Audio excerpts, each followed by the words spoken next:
स्वस्ति श्री गणेशाय नमः। श्री सद्गुरु चरण कमलेभ्यो नमः। वर्णानामर्थ संहानां रसानां छन्दसामपि मंगलानां च कर्तारो वन्दे वाणी विनायको भवानी शंकरो वन्दे श्रद्धा विश्वासरूपिणो याभ्यां विना न पश्यन्ति सीता स्वान्तमीश्वरम् वन्दे बोधमयं नित्यं गुरुं शङ्कररूपिणम् यमाश्रितो हि वक्रोऽपि चन्द्रः सर्वत्र वन्द्यते। गुरुर्ब्रह्मा गुरुर्विष्णु गुरुर्देव महेश्वर गुरुः साक्षात् परब्रह्म तस्मै श्री गुरवे नमः। सच्चिदानन्दरूपाय विश्वोत्पत्त्यादिहेतवे तापत्रयविनाशाय श्रीकृष्णाय वयं नमः। यं प्रव्रजन्तमनुपेतमपेतकृत्यं द्वैपायनो विरहकातरया जुहाव पुत्रेति तन्मयतया तरवोऽभिनेदुस्तं सर्वभूतहृदयं मुनिमानतोऽस्मि। बोले भागवत महापुराण की, सुखदेव जी महाराज की, सद्गुरुदेव भगवान की ओम।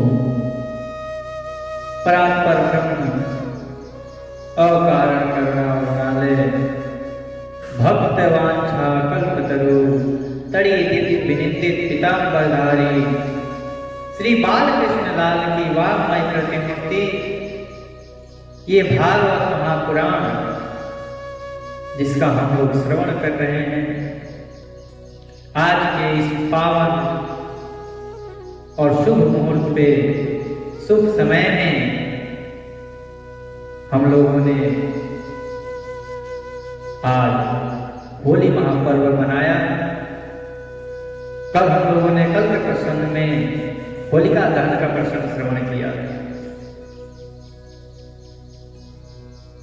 जिसमें किस प्रकार से एक दुष्ट प्रवृत्ति वाली स्त्री एक निर्दोष बालक को जलाने चली।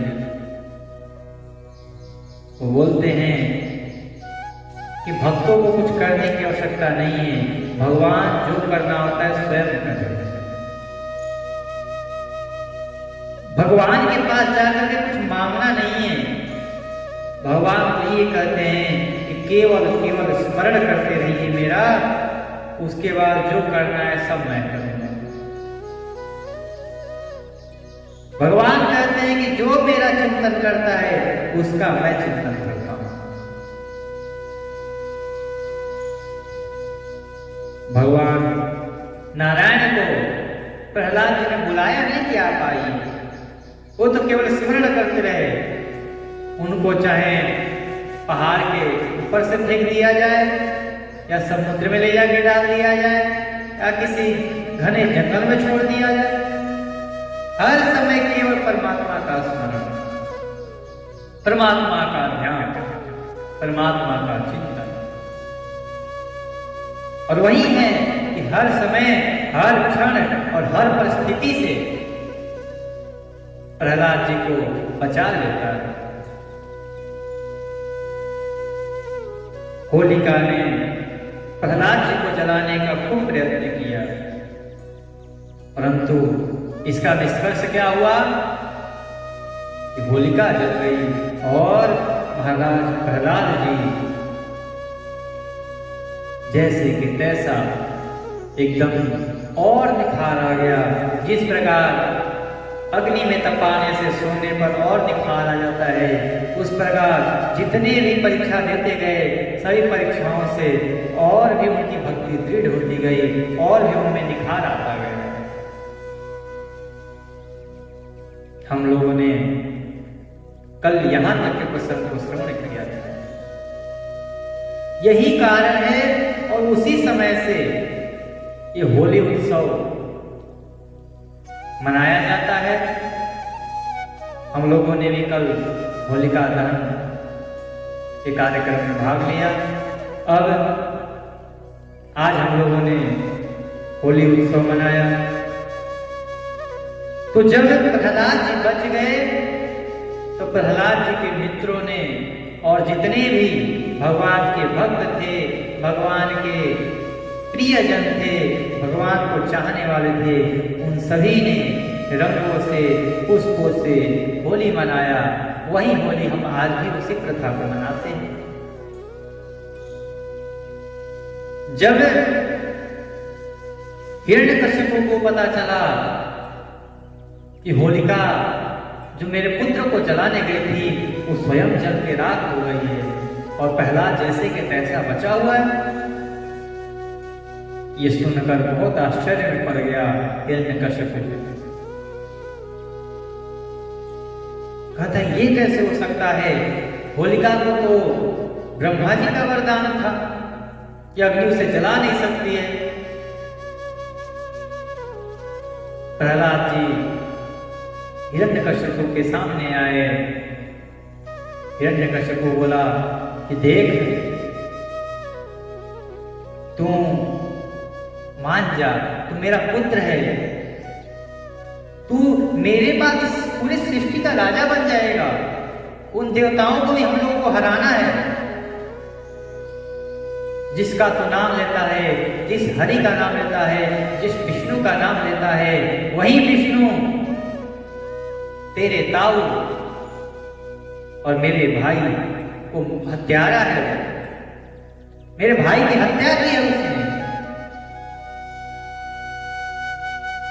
और प्रहलाद जी के इस भाव को देख करके हिरण्यकश्यप पश्चाताप नहीं कर रहा है कि अपने पुत्र को कैसे मारे। हिरण्यकश्यप की बातों को सुन करके भक्तराज प्रहलाद, जिनका इंद्रिय उनके वश में है, अपने पिता के सामने, हिरण्यकश्यप के सामने हाथ जोड़ करके खड़े हैं। वो तिरस्कार में योग्य नहीं थे, परंतु फिर भी हिरण्यकश्यप उनका तिरस्कार कर रहा था, क्योंकि हिरण्यकश्यप स्वभाव से क्रूर था, निर्दयी था। वह ऐसे दिखाई पड़ रहा था, वह पैर की चोट खाए हुए सांप की तरह फुफकारने लगा प्रहलाद जी को देख करके। टेढ़ी नजर से प्रहलाद जी की तरफ डांटते हुए कहा, अरे मूर्ख, तू बहुत उद्दंड हो गया है। स्वयं तो नीच है ही, अब हमारे कुल के और बालकों के भी तू फोड़ने में लग गया है। तेरे को गुरुकुल भेजा गया था कि वहां जाकर के तो हमारी विद्या सीख, वहां जाकर के जितने गुरुकुल में पढ़ने वाले विद्यार्थी हैं सबको तू अनिति के मार्ग पर ले जा रहा है। तनिक भी मेरे क्रोध की चिंता नहीं है तुझे? मैं थोड़ी सी भी क्रोध कर देता हूं तो तीनों लोग, लोकपाल, दिक्पाल सब कांपने लगते हैं। देवता लोग मेरे से डर करके गुफाओं में जाकर के छुप जाते हैं, पर तुझे थोड़ी सी भी डर नहीं है? अरे मूर्ख, तू ये बता कि तू किसके बलबूते पर इतना निडर होकर के घूम रहा है? कौन है तेरे को रक्षा करने वाला? कौन तेरे को बचाता है? यदि मैं तुझे मारूं तो तुझे कौन बता देगा? किसके आज्ञा से तू ऐसे मेरे विरुद्ध काम कर रहा है, बता। हिरण्यकशिपु के इन वाणी को सुन करके भक्तराज प्रहलाद जी ने कहा, हे दैत्यराज, हे पिताजी, मैं आपको उनके बारे में क्या बताऊं?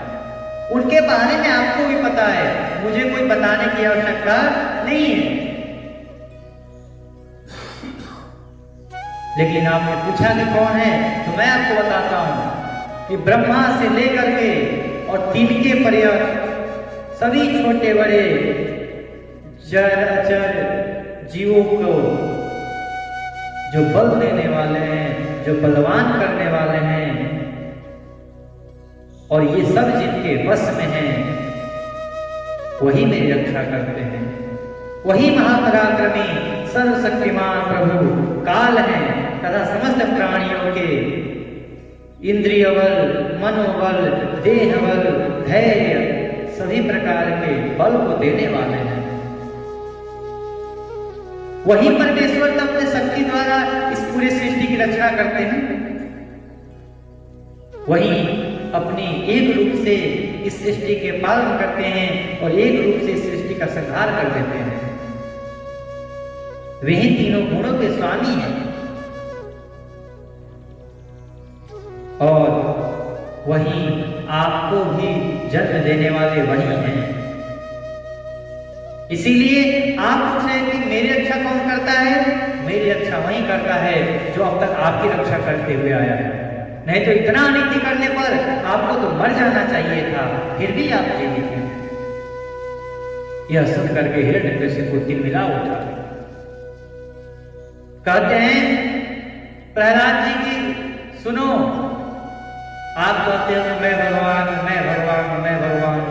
ये जो तुम्हारे अंदर अहंकार भरा हुआ है ना, ये ज्यादा समय तक नहीं चलेगा। इसलिए अभी भी समय है, उस परमेश्वर का शरण ले लो, बच जाओगे। इस संसार में अपने वश में न रहने वाले कुमारगामी मन के अतिरिक्त और कोई शत्रु नहीं है। तुम परमात्मा को शत्रु मानते हो, तुम्हारा शत्रु परमात्मा नहीं है, तुम्हारा शत्रु तुम स्वयं हो। तुम्हारा मन ही तुम्हारे बस में नहीं है। जिसके बस में उसकी इंद्रियां नहीं है, वो कहता है कि मैं 10 दिशाओं का राजा हूं। किस बात के 10 दिशाओं के राजा हो तुम? तुम्हारे बस में तो तुम्हारे ये 10 इंद्रियां और एक मन भी नहीं है, और तुम बोल रहे हो कि मैं पूरे विश्व का राजा हूं, देवताओं को जीत लूंगा। पहले अपने आप को तो जीतो, देवताओं को बाद में जीतना। ऐसा सुन करके हिरण्यकशिपु और पागल हो गया। क्रोध में उसके भौहें टेढ़ी हो गई, होठ फड़कने लगे, आंख लाल लाल हो गए। इतने पर प्रहलाद जी फिर बोल दिए कि हे महाराज, वे मूर्ख लोग हैं जो अपने आप को इस पूरे विश्व में सर्वशक्तिमान मानते हैं। हाँ, जिस ज्ञानी एवं जितेंद्रिय महात्मा ने समस्त प्राणियों के प्रति समता का भाव प्राप्त कर लिया है, उसके अज्ञान से पैदा होने वाले काम, क्रोध आदि शत्रु भी मर मिट जाते हैं। फिर बाहर के शत्रु तो उनकी बात ही क्या कर दें, बाहर के शत्रु तो अपने आप ही मर जाएंगे। इसीलिए यदि कुछ जीतने वाला चीज है तो आपके इंद्रिय हैं, आपके मन हैं। आप पहले इन पर विजय पाइए, उसके बाद किसी और पे आप आंख उठाकर देखिएगा, किसी और को जीतने का कोशिश कीजिएगा। पहले अपने अंदर के इन इंद्रियों को तो जीतिए, इनको वश में करिए।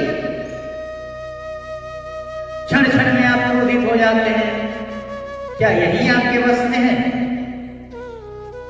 ऐसा सुन करके हिरण्यकशिपु क्रोध में आकर के बोला, अरे मंद बुद्धि, तेरे बहकने के बिना हद पार हो चुकी है, तू बहुत बहक गया है। मैं तुझे अपना पुत्र समझ करके अभी तक कोई दंड नहीं दे रहा था, अपने हाथों से मारना नहीं चाह रहा था, परंतु लगता है कि तेरी मृत्यु मेरे हाथों लिखी है, इसीलिए तू अभी तक बचता हुआ आ रहा है।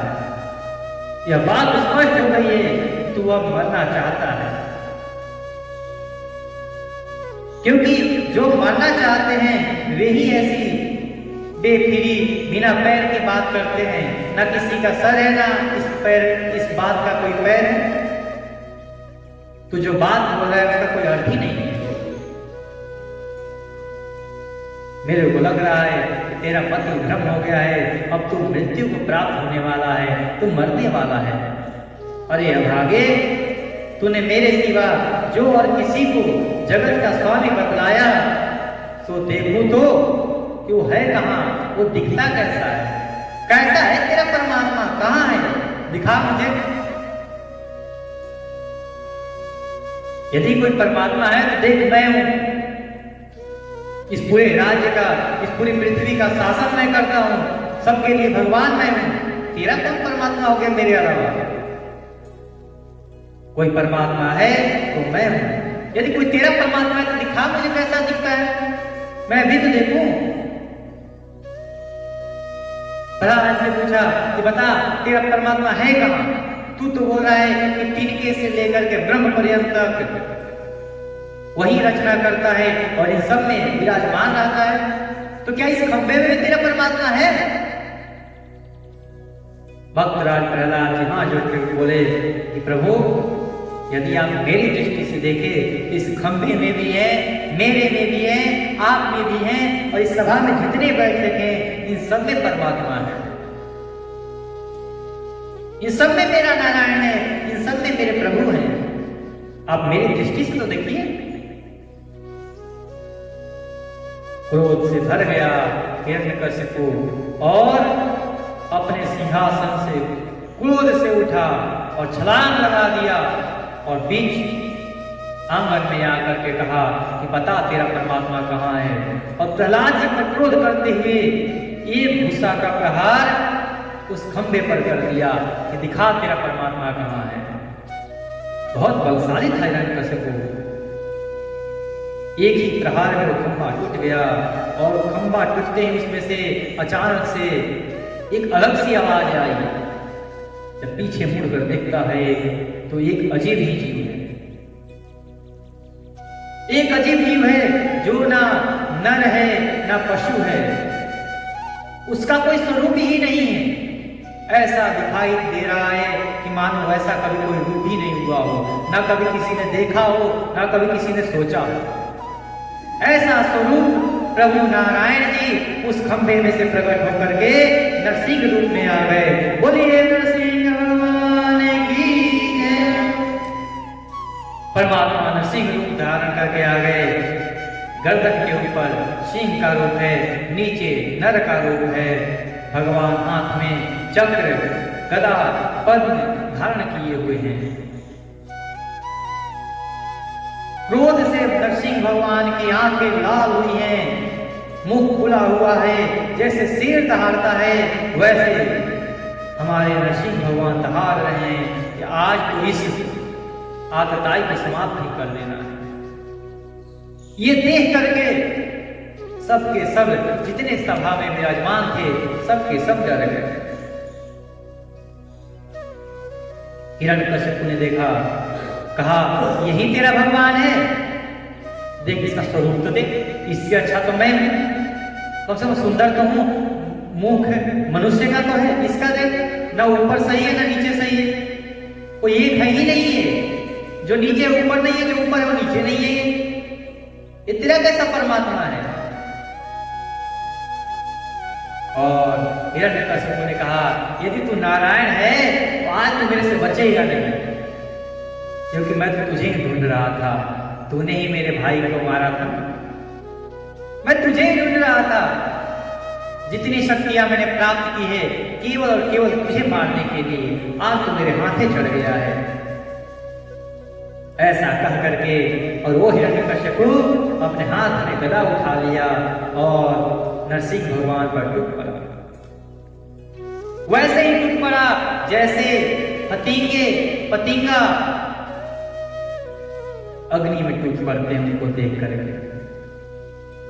भगवान ने उस हिरण्यकशिपु को अपने तरफ आते देख करके एक ही बार में उसको पकड़ लिया। अग्नि पतंगों को बार बार अवसर पड़े देते हैं, एक बार गए बस अग्नि की चपेटे में आ गया। उसी प्रकार से ये नरसिंह भगवान पर टूटा और नरसिंह भगवान ने एक ही बार में उसको पकड़ लिया। खूब उसको पकड़े रखा, जिस प्रकार से नेवला सर्प को पकड़ लेता है या गिद्ध सर्प को पकड़ लेता है। जब गरुड़ सर्प को पकड़ता है तो सर्प के साथ खेलने लगता है। नरसिंह भगवान उसी प्रकार से हिरण्यकशिपु को पकड़ के उसके साथ खेलने लगे। खेलते खेलते जिस प्रकार गरुड़ के हाथ से, गरुड़ के मुख से वो सांप छूट जाता है, निकल के भगने लगता है, वैसे ही वो हिरण्यकशिपु भगवान के हाथ से छूट गया और फिर गदा का प्रहार उन परमात्मा पर किया। परंतु नारद जी कहते हैं कि युधिष्ठिर उस समय सब के सब लोकपाल, दिक्पाल, देवता लोग बादलों में छुप करके उस युद्ध को देख रहे हैं। उनका स्वर्ग तो हिरण्यकशिपु ने पहले ही छीन लिया है। देवताओं के बस में कुछ तो है नहीं, देवता लोग मारे फिर रहे हैं। जब उन्होंने देखा कि वह भगवान के हाथों से छूट गया है, तब वे और भी डर गए, अब क्या होगा। हिरण्यकशिपु ने भी यही समझा कि नरसिंह ने मेरे बल बीने से डर कर ही मुझे अपने हाथों से छोड़ दिया है। इस विचार से उसकी थकान जाती रही और वह युद्ध के लिए ढाल तलवार लेकर के फिर उनकी ओर दौड़ पड़ा। उस समय वह बाज की तरह बड़े वेग से ऊपर नीचे दाएं बाएं उछल कूद करने लगा। भगवान बड़े ऊंचे स्वर से प्रचंड और भयंकर अट्टहास किए, जिससे हिरण्यकशिपु की आंखें बंद हो गई। और आंखें बंद होते ही जितने समय में आंखें झपकती है, उतने समय में ही भगवान नरसिंह ने उस हिरण्यकशिपु को फिर से पकड़ लिया। उस हिरण्यकशिपु को पता नहीं था कि भगवान तो एक खेल कर रहे हैं, उसको खिला रहे हैं कि खेल ले बेटा खेल ले। हिरण्यकशिपु को उन्होंने पकड़ लिया। अब हिरण्यकशिपु को तो वरदान है कि वो कहीं मारा नहीं जाएगा, न ऊपर न नीचे, न दाएं न बाएं। जब हिरण्यकशिपु को पकड़ा, 2-4 घूंसे मारे, बेचारा पड़ गया। भगवान का एक हाथ पड़ जाए तो उठने वाला नहीं है, जिसको 2-4 पड़ जाए वो तो फिर कहां से उठेगा। हिरण्यकशिपु को भगवान ज्यों गदा से मारने चले, हिरण्यकशिपु हंसने लगा।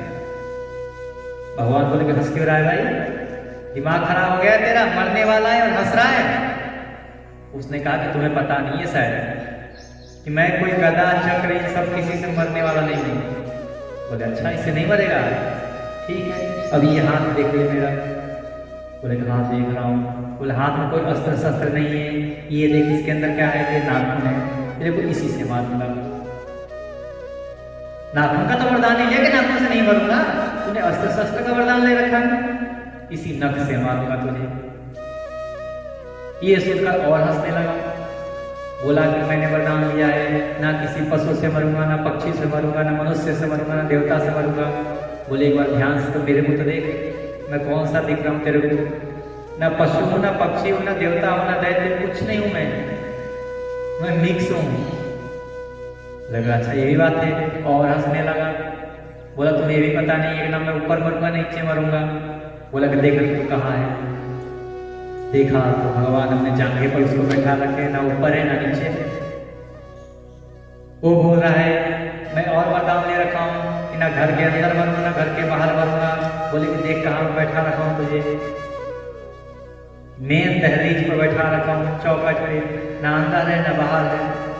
बोले कि ना दिन में मरूंगा ना रात में मरूंगा। बोले कि देख ना दिन है ना रात है, सायंकाल है, संध्या का समय है। जितने वरदान उसने प्राप्त किए थे सब बताया और भगवान ने कहा कि देखो सबके विपरीत है। ना कोई वो बोले गए, ना किसी नक्षत्र में उसके लिए अलग नक्षत्र बनाया गया, उसके लिए अलग मुहूर्त बनाया गया, अलग दिन बनाया गया, अलग मास बनाया गया कि बेटा मरना तो मुझे पता पक्का है आज।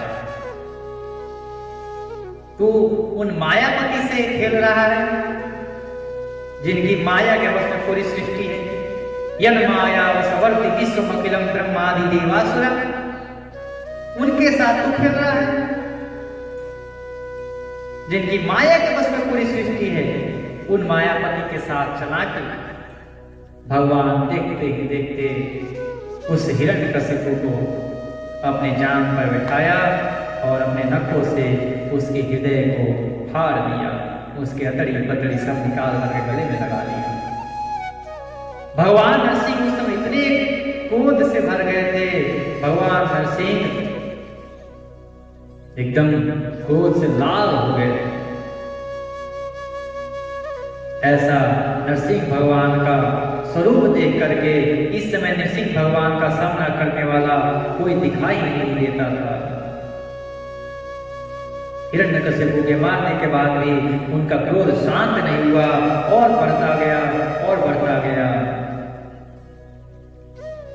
जब सबने देखा कि अब इनको मनाए कौन, कोई उनके सामने जा भी नहीं सकता था। सबने बताया उनको कि प्रभु मान जाइए, प्रभु मानने वाले कहाँ, जो भी जाता सबको साइड कर। तब बोले कि पति को मनाने का सबसे बढ़िया तरीका है उसकी पत्नी को बुलाया जाए। माता लक्ष्मी जी को बुलाया गया, आप ही मनाइए। माता लक्ष्मी अपने 16 श्रृंगार करके आई कि मैं अपने पति को खुश कर लूंगी।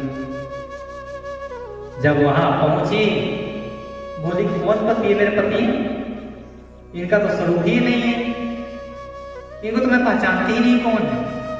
ऐसा हुंकार भरे, ऐसे दहाड़ किए कि माता लक्ष्मी भी साइड हो गई।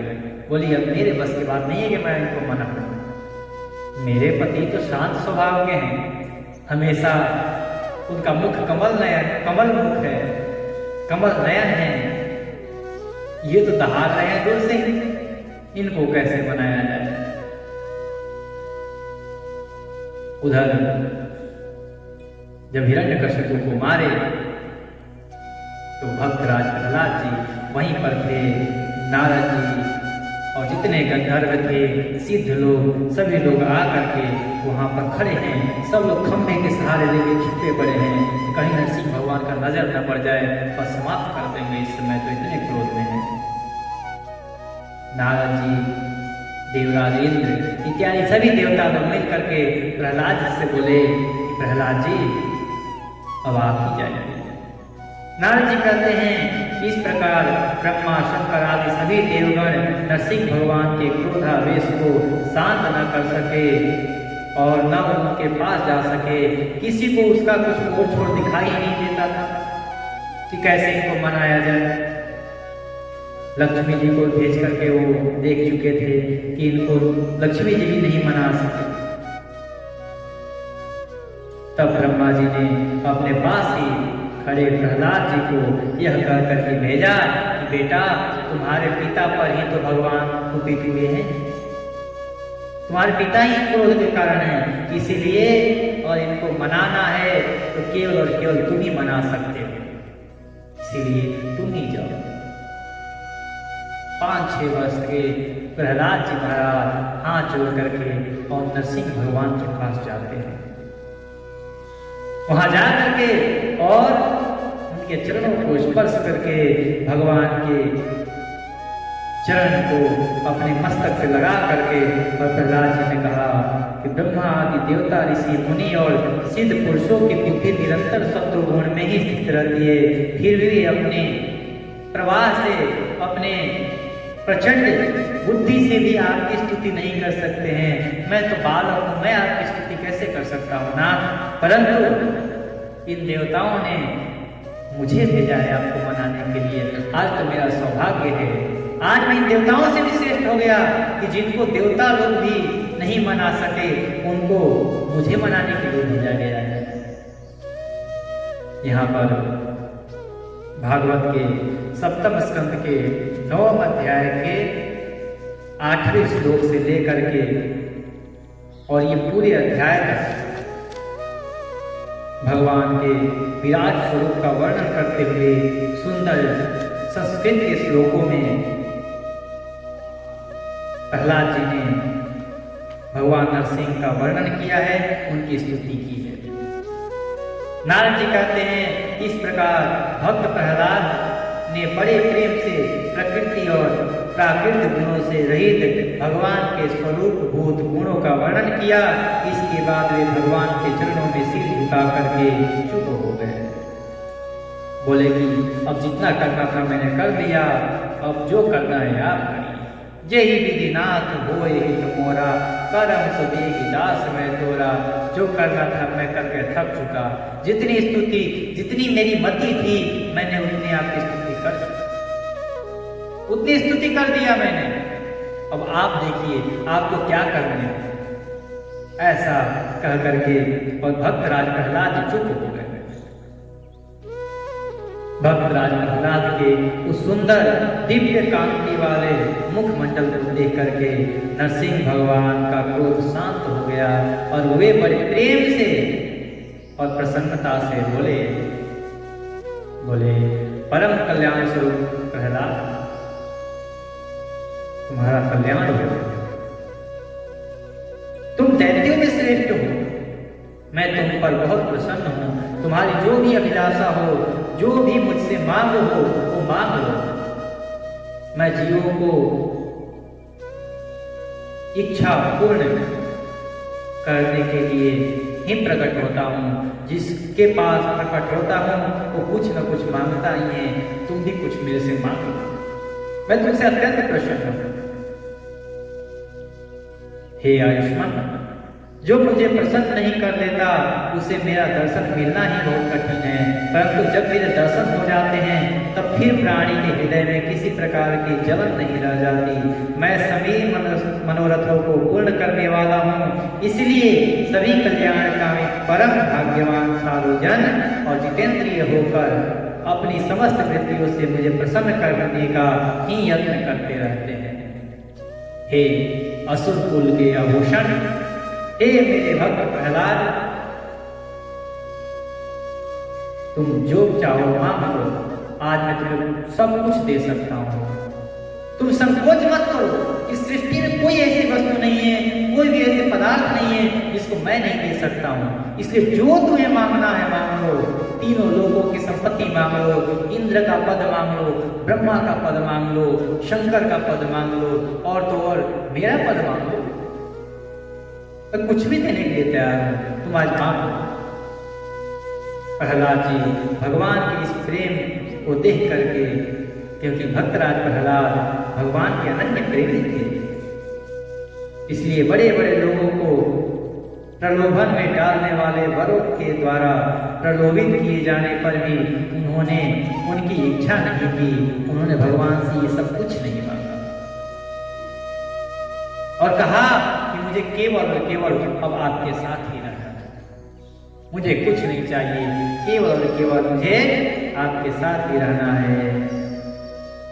प्रहलाद जी मुस्कुराते हुए कहेंगे, प्रभु मैं जन्म से ही विषय भोग में आसक्त हूँ, दैत्य योनि में जन्म लिया हूँ।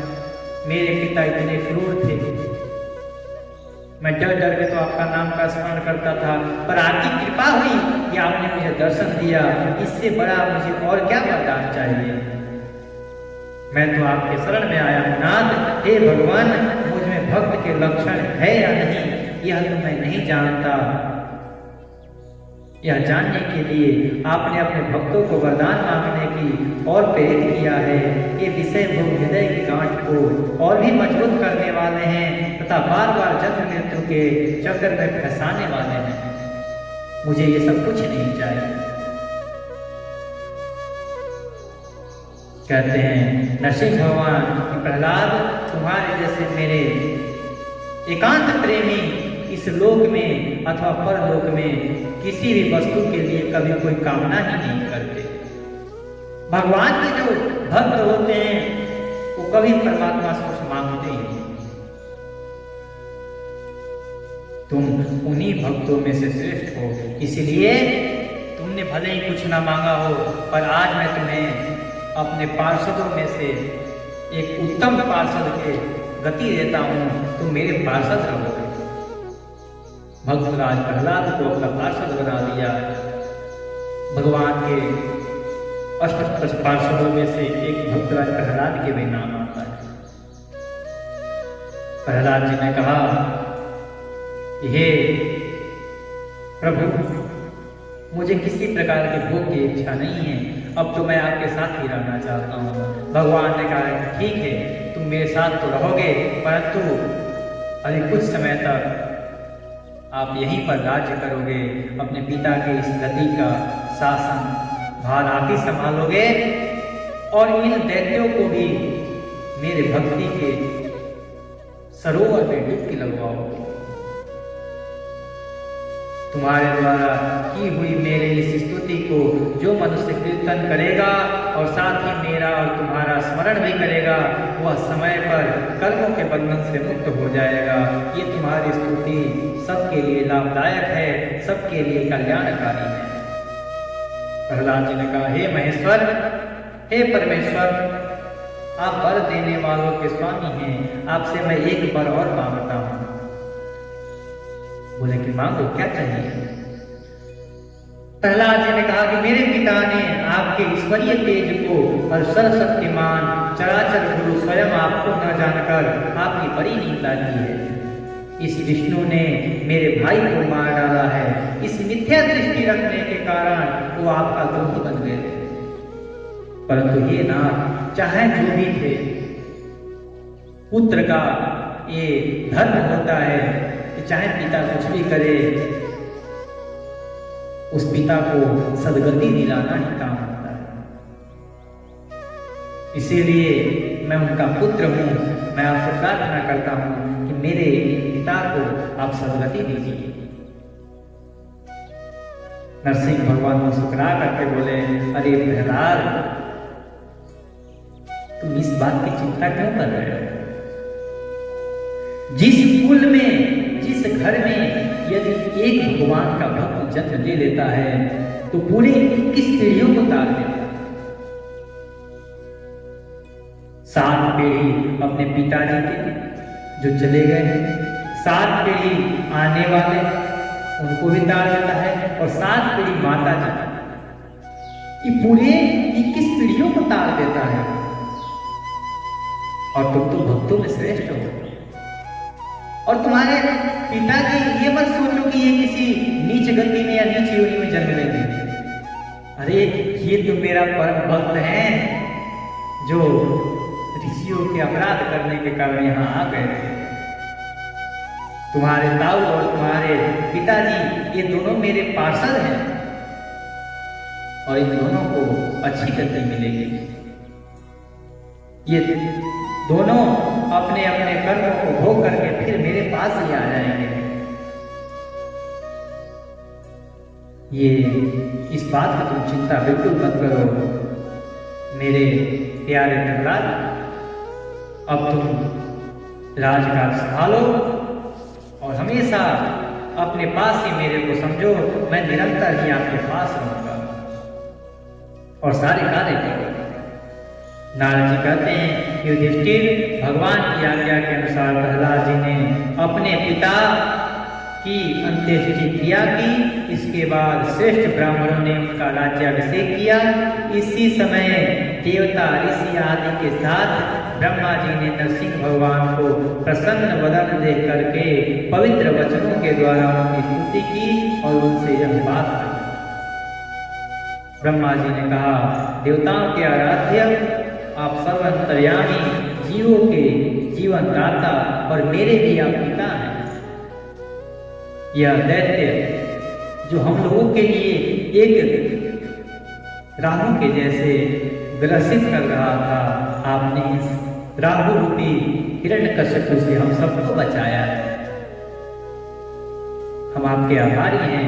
आप हमारे पिता योग्य हैं, हमारे पिता ही हैं। हे नरसिंह रूप धारण किए हुए नारायण, ये आपका स्वरूप हमारे हृदय में निरंतर बसा रहे और ये आपका स्वरूप सबके लिए कल्याणकारी हो। कहते हैं कि जिन भी विद्यार्थियों को यदि पढ़ने में रुचि न लगती हो वो भगवान नरसिंह की पूजा करें। जिनकी भी मनोभाव भगवान के चरणों में न लगता हो भगवान नरसिंह की पूजा करें। नरसिंह भगवान ने कहा कि ब्रह्मा जी आप दैत्यों को ऐसा वर न दिया करिए, आपके कारण देखिए ना मुझे क्या क्या करना पड़ रहा। आपने इसको ऐसा वर दे दिया था जिसके लिए देखिए कैसा रूप धारण करना पड़ रहा। ये नरसिंह भगवान कह रहे हैं कि वर देते हो आप, फंसता हूं मैं। अगर साधारण वर दे दोगे तो चलो मैं ऐसे ही निपटा दूंगा, एक दो को ऐसे ही कर दूंगा। अब तुम इसको ऐसे वर दे दिए कि मैं तो बिल्कुल ही फंस गया था, इसको मारो तो मारो कैसे, सारे रास्ते बंद करवा दिए आप। ऐसा वर मत दीजिए। जो स्वभाव से ही क्रूर है उनको दिया हुआ वर तो वैसा ही है जैसे सांपों को दूध पिलाना। आप जानते हैं कि सब अत्याचारी हैं, फिर भी आप इनको वर दे देते हैं।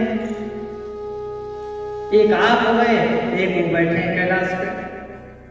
आप तो चलो थोड़ी बहुत सोच समझ के देते हैं, ज्यादा देखते हैं कि कुछ गलत करने वाला है तो सरस्वती जी की सहायता लेकर के कुछ उल्टा पुल्टा करवा देते हैं। परंतु एक वो दानी बैठे, उनका कुछ कहना ही नहीं है, वो कुछ सोचते विचारते नहीं है। कोई गया, एक लोटा जल चढ़ाया, बोला भगवान मुझे ये चाहिए, ले जाओ ले जाओ। शंकर जी कभी सोचते नहीं है कि हमें कुछ भक्तों को देना है तो हमें इतने प्रसन्न करो। भगवान शिव का नाम है आशुतोष। आशु मतलब शीघ्र, तोष मतलब संतुष्ट होना, प्रसन्न होना। जो शीघ्र प्रसन्न हो जाए वो आशुतोष है। भगवान शिव शीघ्र प्रसन्न होने वाले देवता है। भगवान शिव की आराधना करके ही रावण भी इतना बड़ा शक्तिशाली बना। हम बहुत सारे ऐसे प्रसंग सुनते हैं कि भगवान शिव जी स्वयं वरदान देकर के स्वयं फंस जाते हैं। भगवान शिव के पास कोई धन खजाना नहीं है। हम लोग अधिकतर आप लोग देखते होंगे कि भगवान शिव के उपासक अधिक धनी होते हैं, अधिक उनके पास ये लौकिक सुविधाएं होती हैं, अधिक अमीर भी होते हैं। जबकि शिव जी के पास कुछ तो है नहीं देने को, खुद रहते हैं कैलाश। और नारायण जिनकी दासी हैं, जिनकी सेविका हैं, जिनकी अर्धांगिनी है माता लक्ष्मी, उनके भक्त इन लौकिक सुखों के पास रहता ही नहीं उनके पास। ये बहुत सोचने वाली बात है कि जिनके घर में ही लक्ष्मी जी है उनके भक्त कंगाल, और जिनके पास लक्ष्मी नाम की कोई चीज ही नहीं है उनके भक्त अमीर। शिव जी एक संत है,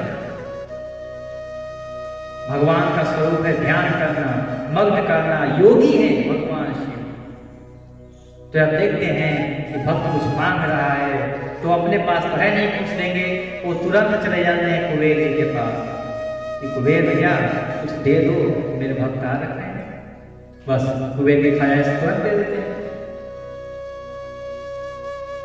कुबेर जी तो कैसे रहने देवताओं के, वहीं से कैसे सब निकलता है, वहां से लेकर के सभी अपने भक्तों को दे देते हैं। भगवान शिव जी सभी को ऐसे ऐसे वर दे देते हैं कि जिसके कारण उनको खुद फंसना पड़ जाता है। भस्मासुर की कथा आप लोगों ने श्रवण किया होगा। किस प्रकार उसको ही वरदान दे दिया, भैया तू जिसके सर पे हाथ रखते हो भस्म। अब वो बोला कि पहले ट्राई यहीं पर करते हैं, पड़ गया उनके पीछे। अब भगवान शिव जी भागे फिरे, बोले कि भैया आप इसके चक्कर में ऐसे पड़ गए, अपने चेले के चक्कर में कि चेला ही मुझे मारने के पीछे पड़ गया। उस समय भी भगवान नारायण जी आकर बोले मुझे ही कुछ करना पड़ेगा, नहीं तो आज शिव जी को ले लूंगा, चला जाएगा लेके। उस समय भगवान अपना स्वरूप धारण करके शिव जी की रक्षा करें।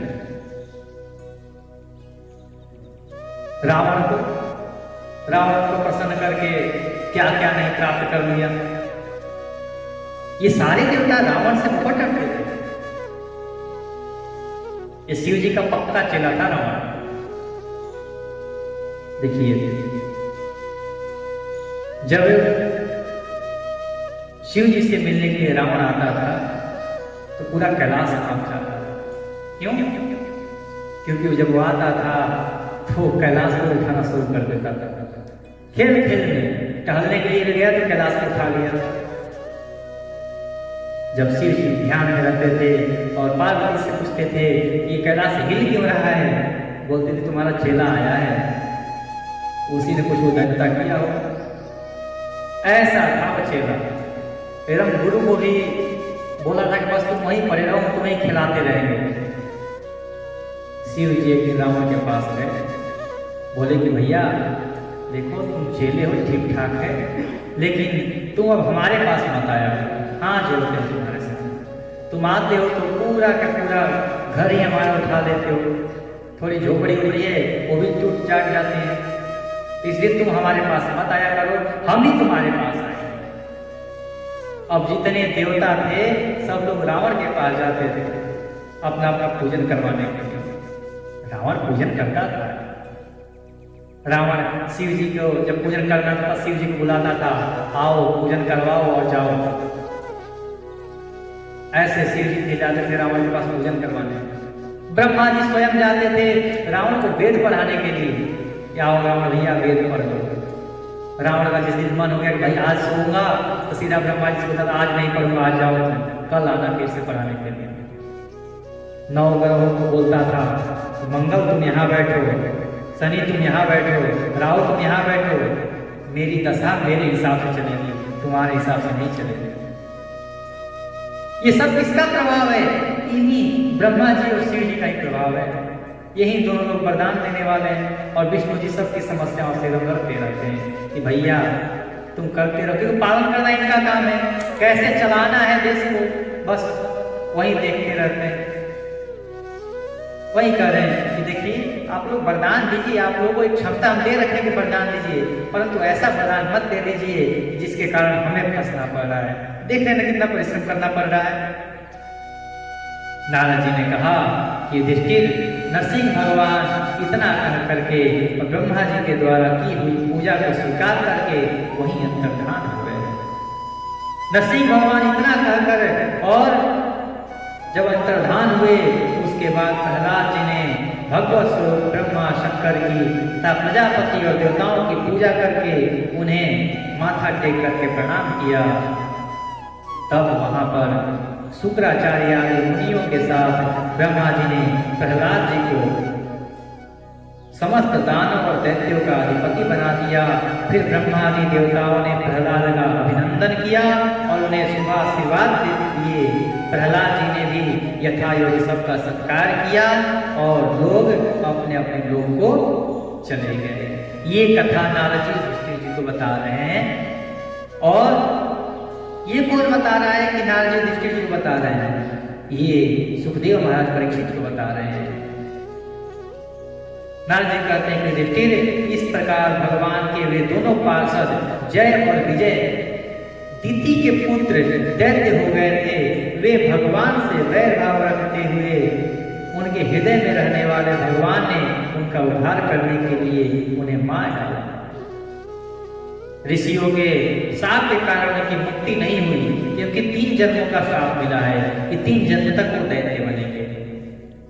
वे फिर से जब हिरण्याक्ष और हिरण्यकश्यप बने थे, उनका प्रभु ने 2 अवतार, ये ध्यान रखिए, उन दोनों ने एक उनका पहला अवतार, उन जय और विजय का पहला अवतार हुआ राक्षसों में हिरण्यकश्यप और हिरण्याक्ष के रूप में। और भगवान ने एक ही इनके अवतार में 2 अवतार धारण कर दिया, 12वें अवतार और दूसरा अवतार अभी हम लोगों ने श्रवण किया नरसिंह अवतार। ये 2 अवतार धारण किया प्रभु ने।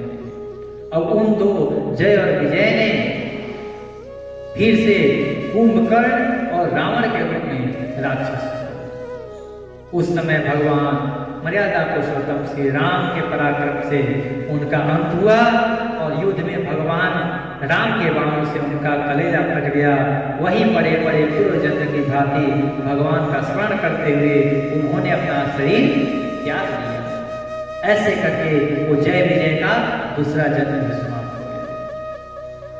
वे ही अब इस युग में शिशुपाल और दंतवक्त्र के रूप में पैदा हुए। ये नारद जी बता रहे हैं। ये दृष्टि जी ने प्रश्न किया था ना कि शिशुपाल को मारने से उस शिशुपाल परमात्मा में लीन कैसे हो गया? इतना गाली देने के बाद, इतने अपशब्द बोलने के बाद भी परमात्मा ने अपने चरणों में उसको स्थान दे दिया। वो स्थान बड़े बड़े योगियों को नहीं प्राप्त होता है। वही बोल रहे हैं कि ये उन जय विजय का तीसरा अवतार है और तीसरे अवतार में एक शिशुपाल बना है और एक दंतवक्त्र बना है। भगवान के प्रति बैर भाव होने के कारण तुम्हारे सामने ही वे उनमें समा गए। युधिष्ठिर श्री कृष्ण से शत्रुता रखने वाले सभी राजा अंत समय में श्री कृष्ण के स्मरण से भगवान के ही स्वरूप को हो जाते हैं और सारे पापों से छूट जाते हैं। जैसे भृंगी के द्वारा पकड़ा हुआ कीड़ा भय से ही उसका स्वरूप कर देता है। एक भृंगी कीड़ा होता है, उसका एक स्वभाव होता है, वो किसी भी कीड़े को पकड़ लेता है और वो अपने घर में ले जाता है उसको पकड़ के, और दोनों तरफ से जो दरवाजे होते हैं, जो द्वार होते हैं, दोनों दरवाजे को बंद कर देता है और अंदर ले जाकर के उस कीड़े का इतना पिटाई करता है, इतना पिटाई करता है, ये जो दूसरे रूप का कीड़ा है वो भी भृंगी ही बन जाता है, उसी का रूप धारण कर लेता है। अब उस कीड़े को जहां भी दिखे वही भृंगी दिखाई देता है। उसी प्रकार से भले ही बैर भाव से ही सही ये दैत्य भी भगवान का ही चिंतन करते हैं और भगवान के ही चरणों में पहुंच जाते हैं। जिस प्रकार भगवान के प्यारे भक्त अपनी भेदभाव रहित अनन्य भक्ति के द्वारा भगवत स्वरूप को प्राप्त कर देते हैं, वैसे ही शिशुपाल आदि राजा भी भगवान के बैर भाव जनित अनन्य चिंतन से भगवान के स्वरूप को ही प्राप्त हो जाते हैं। नारद जी ने कहा, एक बार इन्हीं भगवान श्री कृष्ण से शक्ति प्राप्त करके देवताओं ने युद्ध में असुरों को जीत लिया था।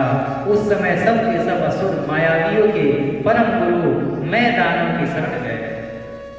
शक्तिशाली मायासुर ने सोने, चांदी और लोहे के 3 विमान बना दिए। वे विमान क्या थे? 3 पूरे ही थे। वो तीनों एक नगरी थे। मैं दानव में इतनी शक्ति थी जैसे देवताओं के शिल्पकार विश्वकर्मा जी हैं, उसी प्रकार दैत्यों के मैं दानव हैं। उन्होंने 3 पुरों की रचना की। वे इतने विलक्षण थे, इतने चमकदार थे कि देवता लोग उसको देख करके अचंभित रह जाते थे। तब लोकपालों के साथ सारी प्रजा भगवान शंकर की शरण में गई और उनसे प्रार्थना की कि प्रभु, त्रिपुर में रहने वाले असुर हमारा नाश कर रहे हैं, हम आपके भक्त हैं, हे देवादिदेव आप हमारी रक्षा कीजिए। उनकी प्रार्थना सुनकर के भगवान शंकर ने कृपापूर्ण शब्दों में कहा कि डरो मत, और फिर उन्होंने अपने धनुष पर बाण चढ़ा करके तीनों पुरों को नष्ट कर दिया। उनके उस बाण से सूर्यमंडल में निकलने वाली किरणों के समान अन्य बहुत से बाण निकले। उनमें से मानो आग की लपटें निकल रही थी। उसके कारण पुरों का दिखना बंद हो गया।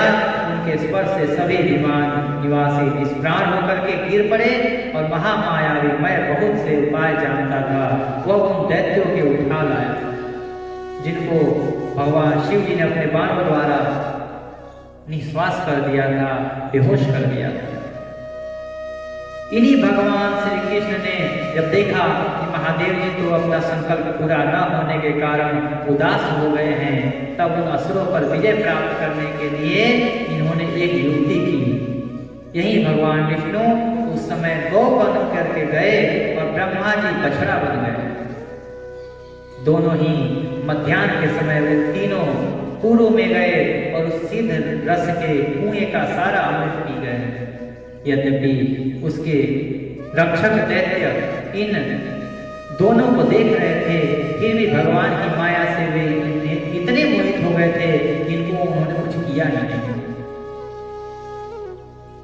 जब भगवान की इस लीला का स्मरण करके उसे कोई शोक न हुआ, शोक करने वाले अमृत रक्षकों से उसने कहा कि भाई, देवता, असुर, मनुष्य अथवा और कोई भी प्राणी अपने पराय अथवा दोनों के लिए जो प्रारब्ध का विधान किया गया है उसे मिटा नहीं सकता। जो होना था हो गया, शोक करके क्या करना है। भगवान श्री कृष्ण ने अपनी शक्तियों के द्वारा भगवान शंकर के युद्ध की सामग्री तैयार की। उन्होंने धर्म से रथ, ज्ञान से सारथी, वैराग्य से ध्वजा और ऐश्वर्य से घोड़े, तपस्या से धनुष, विद्या से कवच और क्रिया से बाण और अपनी अन्यान्य शक्तियों से अन्यान्य वस्तुओं का निर्माण किया। इन सामग्रियों से सज धज करके भगवान शंकर रथ पर सवार होकर के गए और उन तीनों विमानों के उन तीनों पुरों को भस्म कर दिया। नारद जी कहते हैं युधिष्ठिर, उसी समय स्वर्ग में धुंधिया बढ़ने लगी, सैकड़ों विमानों की भीड़ लग गई। देवता, ऋषि, पितर, सिद्धेश्वर सब लोग आनंद में झूमने लगे। कहते हैं कि आत्मस्वरूप जगत गुरु भगवान श्री कृष्ण इस प्रकार की माया से जो मनुष्यों की सी लीलाएं करते हैं, ऋषि लोग उन्हीं अनेकों लोक पावन लीलाओं का गान किया करते हैं। अब बताओ, अब मैं तुम्हें क्या सुनाऊं? जो तुमने प्रश्न किया था वो तो मैंने सुना दिया। आगे की कथा हम लोग कल श्रवण करेंगे, जिसमें मानव धर्म, वर्ण धर्म और स्त्री धर्म का निरूपण है। कल की कथा बहुत प्रासंगिक है कि मनुष्यों का क्या धर्म है। ये जो चतुर्वर्ण है, इन चारों वर्णों का क्या धर्म है और स्त्रियों का क्या धर्म है, इसका वर्णन हम लोग कल विस्तार से करेंगे। भले ही कम एक ही अध्याय करें, लेकिन विस्तार से करेंगे। आज की कथा हम लोग यहीं तक करेंगे। बोलिए भागवत महापुराण